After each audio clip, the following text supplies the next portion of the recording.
உங்களை யாருக்குமே எந்த விதமான புனிதத்துவமும் கிடையாது. யாருமே உயர்ந்தவர் தாழ்ந்தவர் அப்படிங்கிற விஷயத்த சொல்ல முடியாது. ஏன்னா எல்லாமே யாரு? அல்லாஹ்வுடைய அடியார்கள் தான். அதனாலதான் குர்ஆன் இந்த மனிதர் சொன்னனால இதை நீங்க ஃபாலோ பண்ணுங்க, இந்த மனிதர் ரொம்ப புனிதமானவர் அப்படின்னு சொல்லிட்டு எந்த தனி மனிதரையும் புகழ்ச்சியை அடிப்படையா வச்சு யாரையும் புகழ்ந்து பேசல. குர்ஆன் முன்வைக்கிறதெல்லாம் கொள்கையையும் சிந்தனையும் சித்தாந்தத்தையும் ஆதாரங்களையுமே தவிர மனிதர்கள் கிடையாது. குல் ஹாத்து புர்ஹானக்கும், உங்களுடைய ஆதாரங்களை கொண்டு வாருங்கள் அப்படிதான் குர்ஆன் அழைப்பு.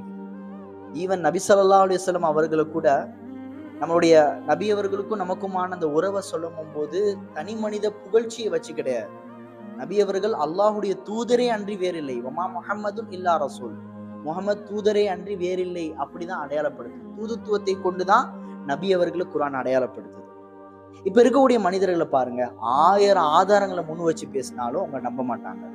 அதுவே அவங்களுக்கு பிடிச்ச தெரிஞ்ச ஒரு மகான் சொன்னார் அப்படின்னு சொல்லி பாருங்க, உடனே உங்களை தலைமையில தூக்கி வச்சு கொண்டாடுவாங்க.